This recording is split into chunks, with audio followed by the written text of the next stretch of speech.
Hello and welcome back to another video, people. Welcome back to the YouTube channel and welcome to another What We Learned.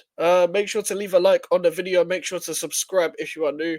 Follow all the social medias at GVO Max on Twitter, Instagram, and TikTok, but also the clips channels on TikTok and Instagram as well. I'm trying to get a clips that I've been trying to upload, and I've spent editing for the past 20 minutes and. They tried to say it's copyright claimed, which is a shame. Which TikTok's copyright claims are always a bit BS, but nevertheless, let's get into this. Obviously, we beat Fulham yesterday 3-2. I watched a bit of the game back, especially the first half, just to see if I missed anything. And again, what I really like is the main standout for me: pressing. When have we seen a West Ham team that presses? We haven't. We haven't seen a West Ham team that presses.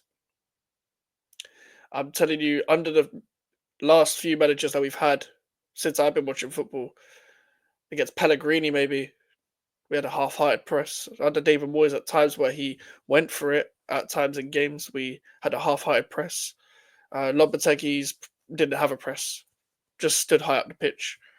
Slaven Bilic didn't sit back a lot, and Sam Allardyce definitely didn't. Closing people down, some of the most basic things in football. Why didn't West Ham United do it? Because the coach's philosophy wasn't, there. We saw a recent report about Lopetegui confusing the players with his style, where he would play keepers in outfield training sessions, which is what every manager does that wants to play out from the back does. And then when it went to, the actual game itself, that didn't happen. That did not happen. So the players were just purely confused. They were just confused, like, what's going on here? Like, what has this manager actually done?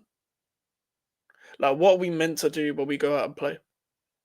They were confused under that manager. And we've seen in 2 games, they know what they're trying to do under this manager. Building a 3-2-5 as everyone else does, but Wan-Bissaka will join the attack from a third centre-back point of view after tucking in. Pivot stays the same. One of the wingers goes into the 10s. 2 wing-backs that are mainly just wingers. Paquetá playing the false 9 kind of gave us a bit more of a dynamic where he could drop deep in the build-up and then play the 1-2 so he could go back further up the pitch. Obviously, Paquetá didn't have a perfect game. He still needs to cut out the bullshit, which I don't think he ever will. But it really helps playing him in false 9. We still need a striker, but it's a good option to have. And we've been saying it for time that Kudus and Paquetá can both play false 9.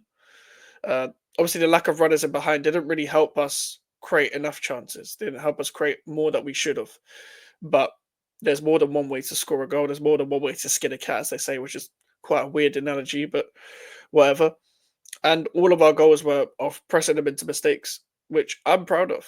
I'm really proud of this team doing that. Fulham fumbled the bag about 3 times. Don't know what Bernd Leno was doing for the third goal. Someone like a Thomas Souček, obviously, I'm a big critic of Thomas Souček. I'm sure people want me to apologize and shit like that. I'm not going to apologize because I stand by what I said. What I might apologize on if he keeps up this form, though, especially on the ball, is the whole comments he made in the summer that he may be justified on about he's underappreciated on the ball. Now, to be fair to Thomas Souček, we haven't had the courage to show anyone to be good on the ball, in all fairness, but he's not a go-to technician. So you don't really get to see the glimpses of that in the first place anyway, because he's just fumbling with his feet all the time. But then again, we haven't been coached for a very long time. You see it from the Kilmans, the Wan-Bissakas, the Bowens, the Kuduses, the Paquetás. You don't really see it from these kind of players. But to be fair, people like him played really well. Edson Alvarez really redeemed himself from the Villa game. Alvarez playing in the pivot as always, but actually taking the ball off the first phase, dribbling a little bit, but being quick, but not quick on the turn, but mobile on the turn where you've got some form of press resistance that you can start attacks on. Which I'm happy with. That's what your number 6 should be able to do.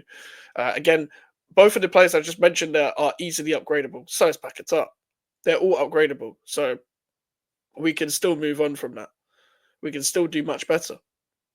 But all 3 of them played well yesterday, so credit to them. Alvarez was my man of the match. Someone else who played really well, Carlos Soler, dictated the whole play. I've been begging for this guy to play in his actual position, and he played in the inside 10 role.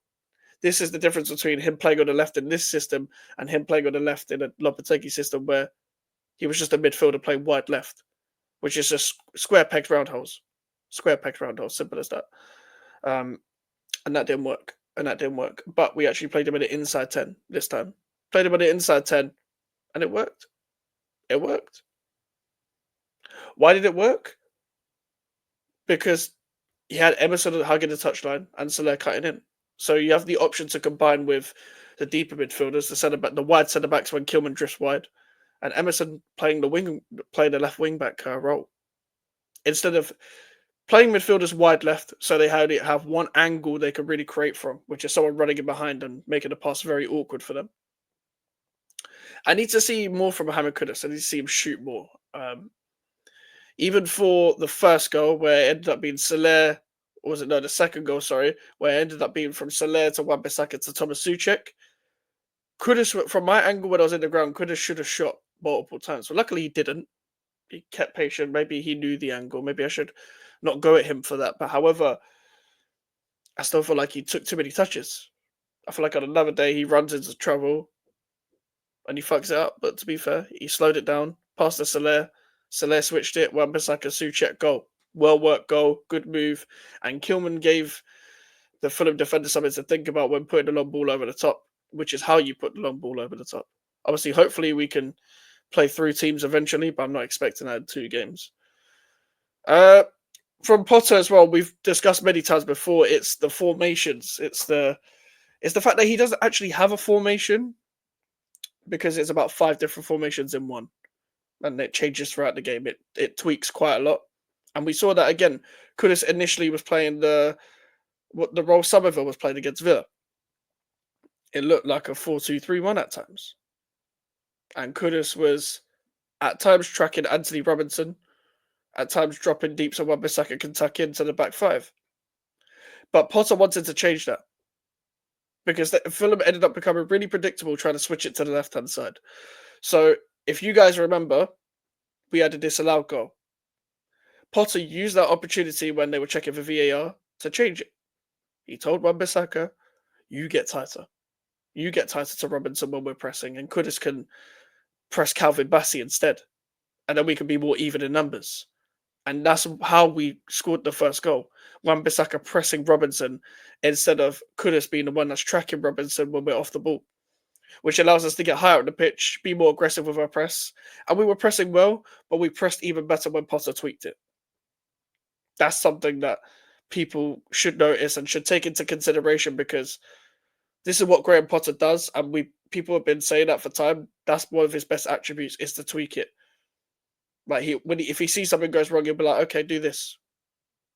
We haven't had a proactive manager at this club in my lifetime. We might have the first one. We didn't really get to see in-game tweaks. It's more with previous managers, it's been stick to the game plan. This is the game plan, and we're not going to change the fucking game plan. I mean, fair enough, but it hasn't always worked out that way. But these players could go up another level, in my opinion. And Potter's only just getting started.